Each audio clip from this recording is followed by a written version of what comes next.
Lowery Associate Curator at MOCA, and I'm joined by the artist May Sun. May, thank you for being here with me today. Thank you. Tell us about Underground, the installation that everyone just walked through. Underground was first created for the Newport Harbor Museum's biennial back in 1991, which is now the Orange County Museum of Art.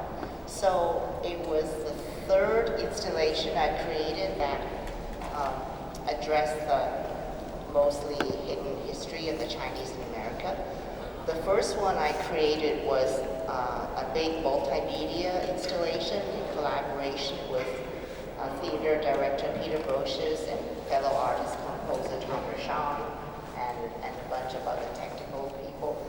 And it was called LA River Chinatown, and it premiered at the Santa Monica Museum of Art when it was new. And now it's the ICA now today, right? Yes, it's the ICA today. They morphed into the ICA. So it was part of the Art in the Raw series, because the space was on Main Street in Santa Monica, and it really was a raw space. It was all like, wood. It was 8,000 square feet. It used to be an egg carton factory. So, and so we created 4 white tents. And that installation was inspired by my research. I wanted to find out the history of the first wave of Chinese settlers in Los Angeles. And, most of them were the railroad workers. And so in doing the historical research, I came across these books that had photos of the railroad workers living in tent encampments there was a photo of this whole series of white tents, and they looked kind of beautiful, So we decided to create the installation using 4 white tents that you walk into. And within each tent is an installation with sound and text and original music. And so Peter and I co-wrote the script, and the first tent was the Chinese railroad workers tent. The second one addresses the 1871 Chinatown Massacre here in LA. The third one was the Homer Lee tent. Homer Lee was this eccentric Caucasian man who was a supporter of Sun Yat-sen, who was a Chinese George Washington. He wanted to make China a democracy, and he was a fugitive on the run during that time period, and he used to travel by steamboats, steamship, to the United States to help raise funds for his cause. And so the people in Chinatown donated to his cause. So this eccentric man named Homer Lee, his last name is spelled L-E-A, and he was a hunchback, and he was like, real kind of short, and he always wore these long Chinese gowns, and he was a military strategist. And so he lived in Santa Monica, and he helped Sun Yat-sen's supporters train troops, in the hills of Hollywood. And I found all this information from this book. I think I found it at the UCLA library. This was in the 80s, way before internet. So when I was doing research, I had to go to libraries and talk to historians, and the whole process was kind of fun. It was part of my working process. So the last tent is called the LA River tent, and it's my voice, talking about this whole journey. And the 4 white tents are surrounded by this artificial river that represents LA River. And so this was shown at the Santa Monica Museum of Art in 1988. And then the second installation I created was called Fugitive Landing, and it explored more about Sun Yat-sen's journeys, into mostly San Francisco and I think LA, and about the working people in Chinatown helping him. Like there was a story about a laundromat leaving a whole bag of money from his savings outside his hotel door, And so in a way it was about the transcontinental connection with the starting of democracy in China. And so that took place at Camp Street Project in San Francisco. It was also a multimedia piece with video and sound. And that piece actually traveled to, in a smaller version traveled to the List Visual Arts Center at MIT when I did a residency there, also in '91. And then a smaller version was included in the seminal exhibit that was curated by Margo Machida at the Asia Society in New York in 1994. So at the Asia Society Galleries. And it was the first exhibit, it was a big group exhibit of Asian American artists who were actually born outside of the United States. So that was her, curatorial bent. So it was the first exhibit there of living artists. Really? Yes. Yeah. So that's an incredible piece of history that you were part of. You have personal connections to, of course, a lot of the strands of narrative that you're talking about. Sun Yat-sen, is it your grandfather was in his army? yeah, it was my maternal grandfather. So it's confusing, it's not the same last name, but it's my mother's father was a general in his army in China. And he traveled to Japan with his compadres, to plan the revolution and all that. So, and then my mother's two older sisters, because they grew up in such a political environment, when they were college students in Beijing, they joined the Communist Revolution because they were, back then, everyone was young, they were idealistic, and they thought that was the best route for China because there was a lot of corruption in China during that time, with the warlords and all that. So two of my aunts, they eventually became really high up in the government, and they were also bilingual. And one of them became Premier Zhou Enlai's right-hand person, and her husband later became the foreign minister of China in the mid-'70s. And she died herself, around, I think, trying to, see, I only knew her when I don't remember her because I was a baby. I left China when I was 2. So anyway, she was a victim of the Red Guard, and she got really ill because she was persecuted, and she died when she was in her mid-50s. So my other aunt, her older sister, became the first Chinese ambassador to Ireland in the early 80s. Incredible. So in 1985, I took a trip to China with my mother, and it was the first time I'd gone back since I was 2, because I grew up in Hong Kong, which is totally different than China when I was growing up. And so we met my aunt who had just returned from Ireland. She was still wearing her Irish sweater. And so she was telling me all these stories. She was also in part of the United Nations. And she met a lot of, obviously interesting people. And somehow she told me she was really good friends with Paul Robeson, and that she still was corresponding to his son in Switzerland. So when I came back from the trip, I immediately, did all my research to find out more about him. And coincidentally, like a year later, there was a KCET show on Paul Robeson.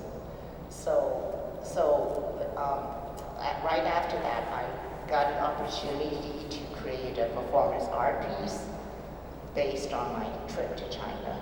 And it was called The Great Wall, or How Red Is My China. And it includes the videotape of Paul Robeson from the KCET show, singing the Chinese anthem in Mandarin.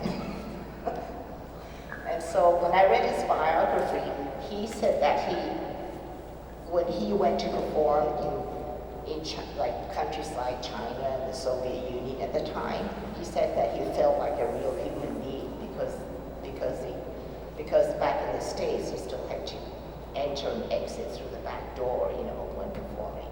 And so he would tell people about the conditions in the States, for Black people, for African Americans. So because he was so vocal, the United States government took his passport away, and then they also took his wife's passport and his son's passport away. So I think that's why his son was living in Switzerland, you know. And so in that performance art piece, you know, there were two other characters.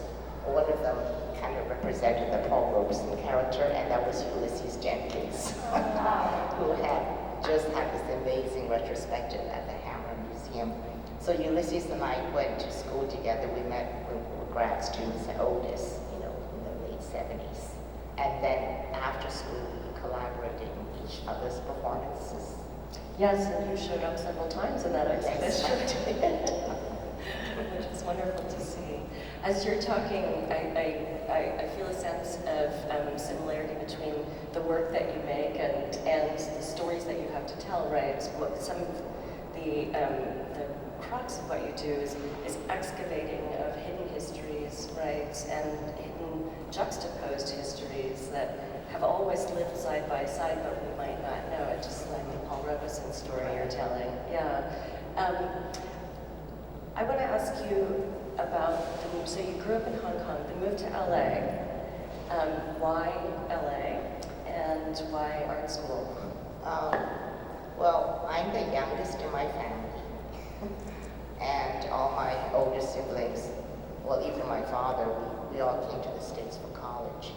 And so I wanted to go to art school, but my mother wanted me to attend a regular university for a quote-unquote more well-rounded education.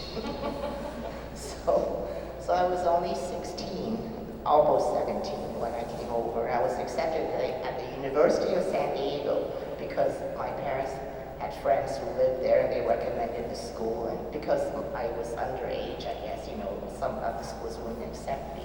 So I flew over on my own and, you know, lived in the dorm. And at the time, my older brother was living in San Francisco.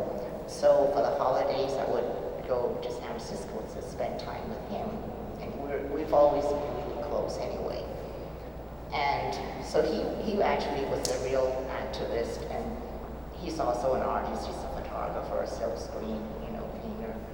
And he was involved in the Asian American movement in San Francisco. And in fact, his photographs from that period are going to the Stanford archives. Nice. So when I was staying with him, you know, he had all these books, and I would read his books, you know, and so he inspired me too with, you know, with the whole Chinese American history part of my work. So my parents came over later. So I was there for 2 years, and then I transferred to UCLA because it had a good art department. At the time, I was into figurative painting and drawing, right? UCLA had a strong figurative painting and drawing department. So because I was at UCLA, then when my parents decided to immigrate, actually my father was the one who really wanted to come to the States. So they came over to LA because I was here. But sadly, my father developed heart disease. He got really ill, so he only lived for 3 more years. And he died the year right after I graduated.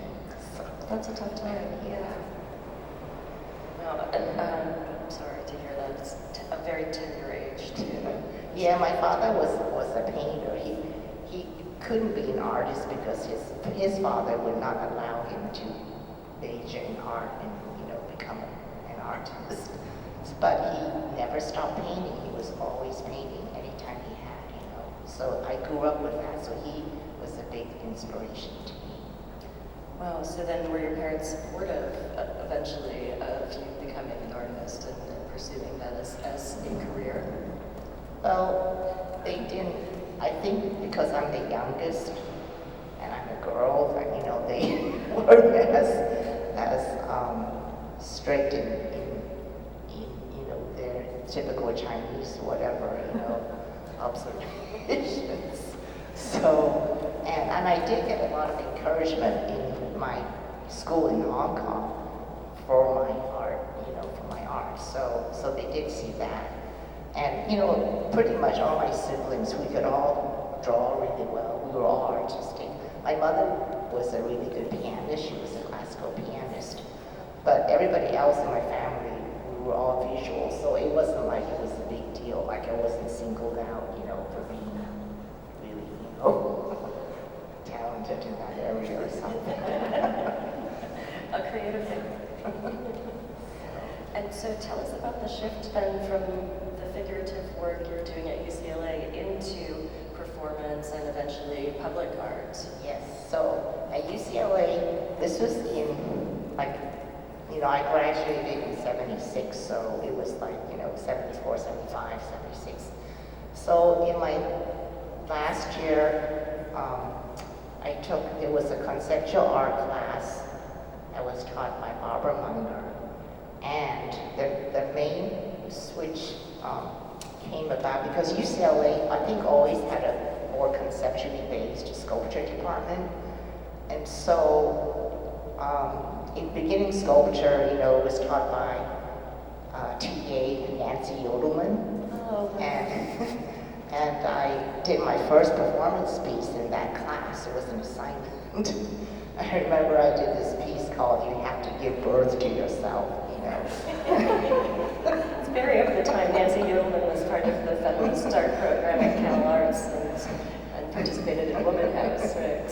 And I remember I boiled a whole bunch of boiled eggs, and I had a bag, and I painted my face, you know, and I said, "You have to give birth to yourself," and I wrote this whole poem, and I handed out, you know, these eggs to everybody.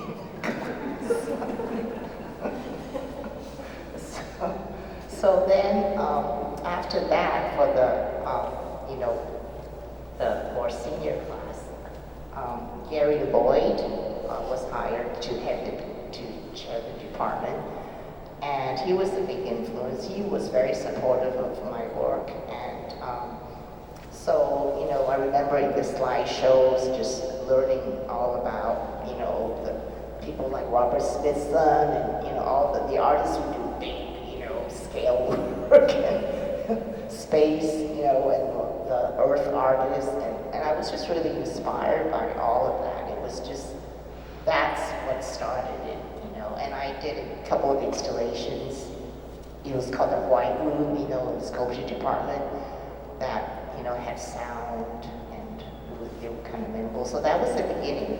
And then, you know, after I graduated, then that was when, you know, my father died.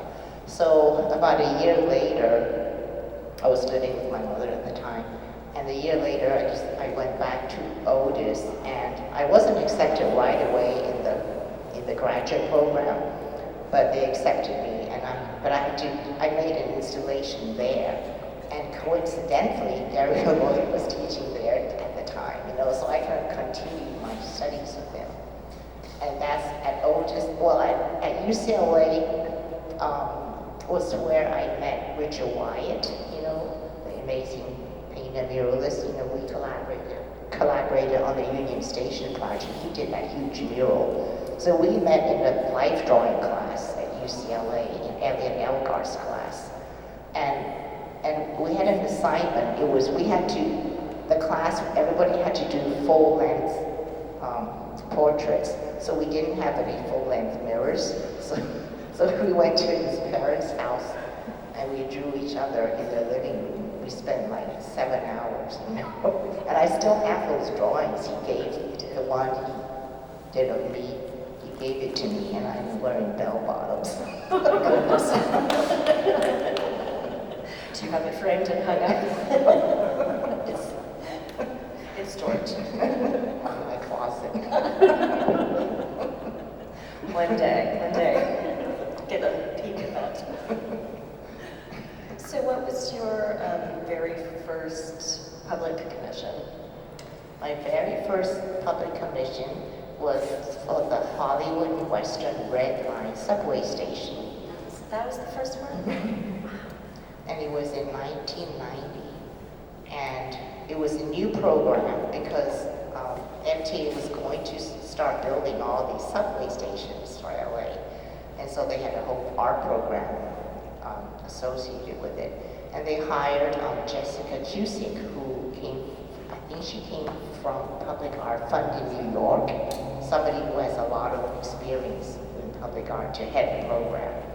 So I was the second wave of artists to be commissioned. The first wave of artists included artists like Carl Chang and Danny Martinez and Renee Petropoulos. And because I'm friends with them, I heard that all the artists got to work together in some big space, and then they would have interactions and meetings with the architects. But then the problem was the architects were too busy to really meet with them on a regular basis. So the second round, when I was commissioned, they decided to place the artists in the architect's office. So I had to go work in the architect's office.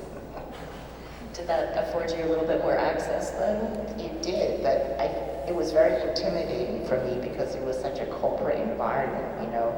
And it was in 1990, and I was the only female in the office besides the receptionist.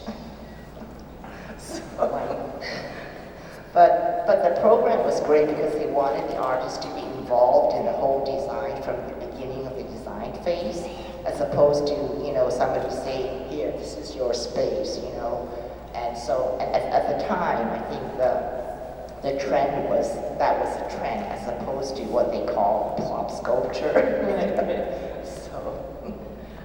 I love that that's your first. I was in LA. I'm not from California, but I was in LA around 2012 for a whole summer doing research for my thesis, and I lived on Franklin, just above that. So that was my station. So I went into that station all the time, not knowing that was his work. So now we're full circle. Yes. And in conversation, I just love that.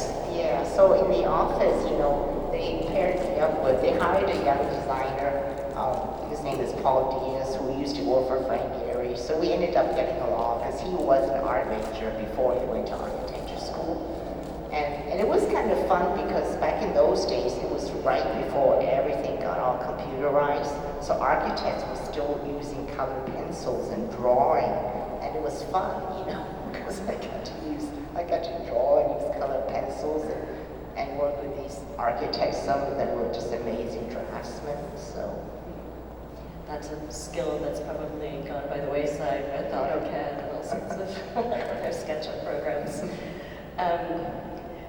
You've mentioned moving away from public art in recent past and moving into a more studio-based practice.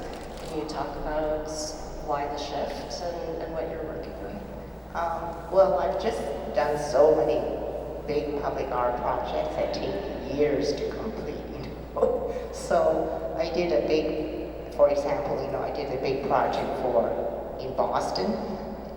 I designed a whole new public plaza in front of the gateway to Chinatown in Boston. And it was part of the Big Dig. And, you know, my contract was with the Massachusetts Transportation Department, Parsons, Brinkerhoff, and then the Massachusetts Turnpike, you know, whatever. And there were so many agencies involved, but, and it took 10 years. So, and I still recently just finished something on that project because they had to replace some, you know, damaged pavers. So I figured at this stage in my life, you know, I don't know if I want to spend all these years, you know, working on something. But the other thing is, a lot of these projects, you know, the agencies don't have the means, or it seems like they don't care and they don't maintain the work. Like, for example, my Robert Kennedy Inspiration Park that I collaborated with Richard Wyatt. Right now, I think it's in shambles. I can't even go there, you know, it's too painful. Where is that? It's 3400 Wilshire Boulevard. It's the site of the old Ambassador Hotel. It's now a school, the Robert Kennedy Community Schools. And the last I saw photos of it, it was graffiti and the lights aren't working, you know. And So it's on all of us to start a petition, right, for the city to refurbish this park. So, but I mean, you know, if a project comes along that really speaks to my heart and it's something that I can, you know, do, I would do it. The main thing, I'd be really lucky because all the projects that I have worked on, I really cared about them. I mean, there was something about the project that I cared about enough to suffer, you know.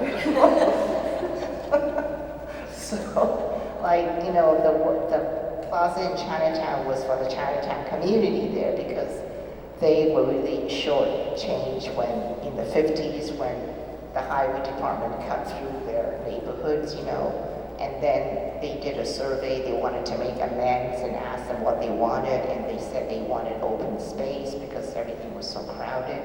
So I thought of, you know, I had that. It was sort of like keeping your eye on the prize, you know, this is for the good of the people, you know, it's not just you and your ego as an artist and blah, blah, blah, you know. And then, you know, other projects like, I did, you know, work for an animal shelter in Mission Hills, and that's something close to my heart because I have 4 rescue cats and 1 rescue dog, you know, so if it was just something I'm doing, you know, to make a living, and it was something that I don't really have a real connection to, it's really hard because a lot of the process is really hard, and a lot of times they don't treat artists very well either. Not like museums. We love artists and museums. But yes, when you're dealing with city bureaucracies and with developers and so on, the artist can be a bit of an afterthought, I imagine, at times. Yeah. Yeah. So what does your studio practice look like? I'm back to doing some drawing and painting, and also photography. And I've been doing some smaller diptychs on painted wood panels. I've been doing this series because I read the LA Times, and I see all these ads every Sunday in the hot poverty section. And they have, you know, property, and you can actually rent places for like $65,000 a month. and then LA Times, they also have articles about that, right next to articles about all the homeless tent encampments. So I've been doing this series of paintings from photos in the hot property section next to just, you know, really people who are really suffering from lack of housing, including, well, one shows also an immigrant, you know, one of the from Mexico who was separated from his son who was crying. So, and then another one showed a family about to be evicted, you know, packing. So they're all next to, you know, photos of luxurious multi-million dwellings. So that's one series I'm doing. And then I've been doing just, you know, bigger paintings, kind of animal-inspired themes and also pictograms from different cultures that I've been interested in. Just I hope we all get to see some of that work soon. You also have a bi-coastal project in the works, an LA, New York project. What is that? Yeah, this is kind of a fun project, I think. I was invited by Renee Petropoulos, a fellow artist who I've known for a long time. So Renee and Warren Neidich, I'm sorry, and another person. Anyway, there are 3 curators, and they're curating a project which is a collaboration between a group of LA artists and a group of New York artists, actually East Hampton artists. It's a coastal project. It's an environmentally based coastal project where each artist sends a quote-unquote love letter to the other artist on the other coast, and this could be in the form of a poem or a drawing or anything. It's real loose. And then the other artist receives it and creates a work from it. So, and the subject is, you know, I guess they say it has to do with the, you know, climate change, global warming, this environmental thing to do with water. And it could be a performance, it could be, you know, you could do an artwork. So the East Hampton artists are performing their part starting September 10th for 4 weekends. And then in LA, we're starting in April, and it's going to be at the Will Rogers State Beach near the Annenberg Center. So it's just this kind of a fun project. And the way the collaborators are chosen, they just pick names out of the book. Really?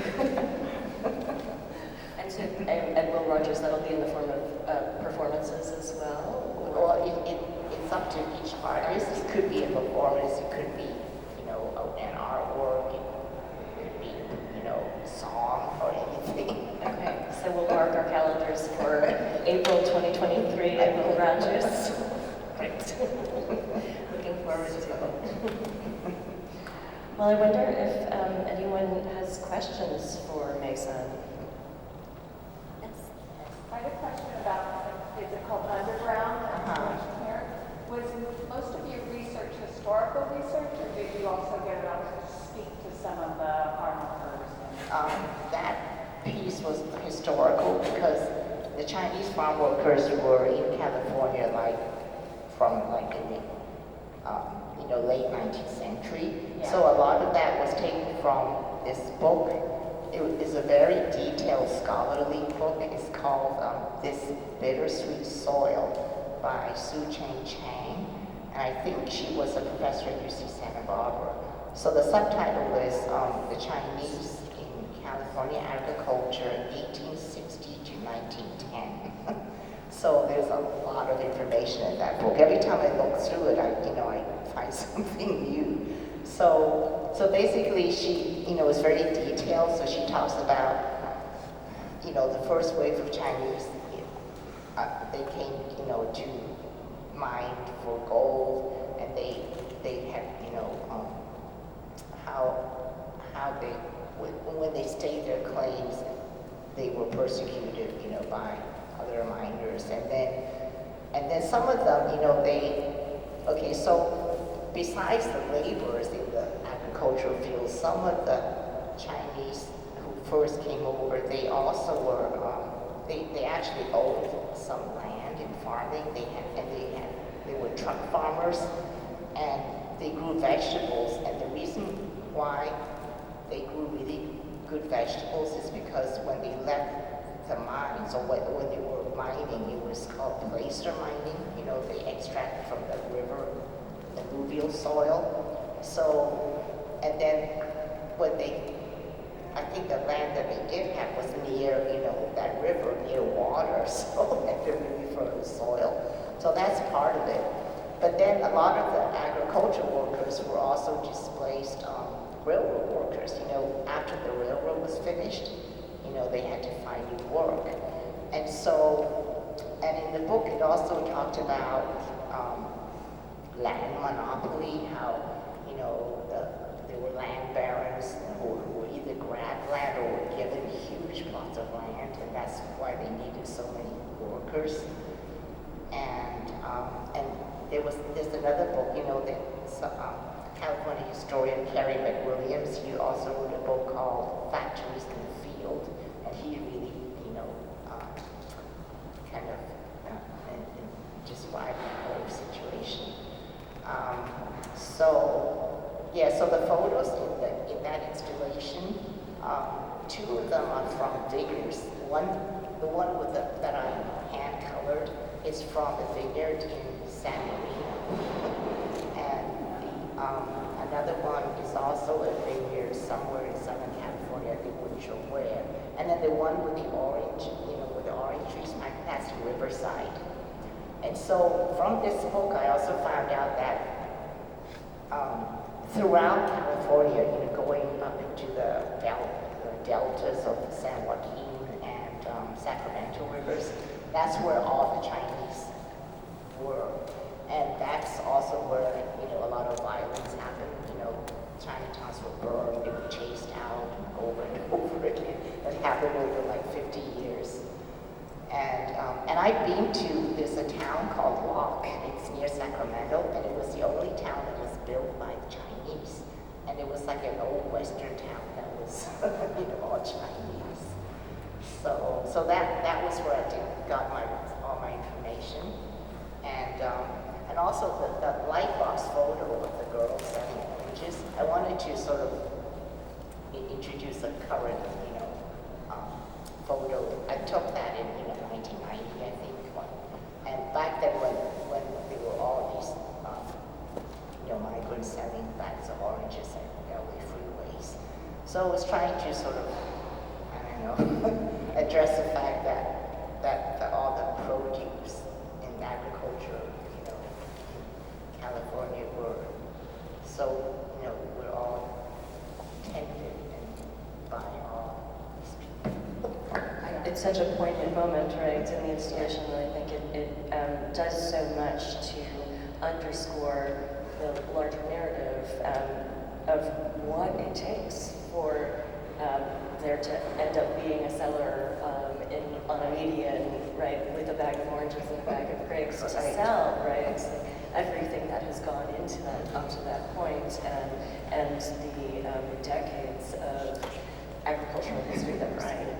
And then also in the book they mentioned, I think it was in Orange County somewhere, that the Chinese also irrigated and dug ditches and they made swampland fertile, so they increased the value of the land, you know, something like from $10 an acre to $300 in however, you know, in a short time. So they really contributed to the whole agricultural industry. And the book also mentioned the fact that, you know, of course, back in the day, the Native Americans were chased off their land, right? And because the owners, you know, of the land, they would get permission from the federal government to just, you know, just get rid of the Native Americans so they could own their land. And so the book said because of that, they did the same thing to the Chinese. They just wanted to get rid of them, chase them out, burn them out. So, and that happened in Anaheim and Santa Ana. There were Chinatowns that were burned out, and in Pasadena there was also a Chinatown that was burned out in 1895, I think. No, 1885, and then in 1891 there was an area near the South Arroyo Parkway. It was a Chinese Vegetable Association building, and it was rural. They had horses, so that was burned down, and 17 horses died. So anyway, so this happened, you know, over and over again. Yeah, it's a super, maybe not so surprising, but disturbing history the further you look into it, and quite consistent, right? And one could redo that research today. And so, I'll share another kind of a poignant story. So the book also said that, you know, that the Chinese agricultural workers weren't just like your typical cheap labor, you know, just like a laborer. A lot of them were really skilled, you know, they had certain skills. And there's a story about the fact that they were really good at packing. Like, there was a barter pear company, and they would wrap the pear so that the paper was really smooth, you know, and then they tied it in a way that was really attractive, so they can you know, move the pears in the boxes straight to a grocery store to display. So they did have all these different skill sets. Other questions for Lisa? Yes. Is there still a big presence of Chinese Americans in agriculture today? I don't think so, unless they were descendants from the Chinese who actually owned land. It's mainly because in 1882, you know, there was a Chinese Exclusion Act, so the Chinese were no longer allowed to come to the States. And then in 1892, it was called the Geary Act, and it just extended that act. So it wasn't, it was enforced until like 1943, because China was an ally to the United States in World War II. So, but then I think they only allowed 105 Chinese to immigrate. And then they finally opened it up in 1965, and I think it was upon the urging of Senator Ted Kennedy. So you know, they didn't continue because they weren't here. And then the Japanese kind of took over, you know, the agriculture, and then they were hauled off to internment camps. And then later on, you know, Mexicans were coming to in the whole Bracero program. So Outrageous, right? After building our entire farming system, and not to mention the transcontinental railway, right? yeah, so I could end with a little text from my Ellie River Chinatown installation. Please, I remember it.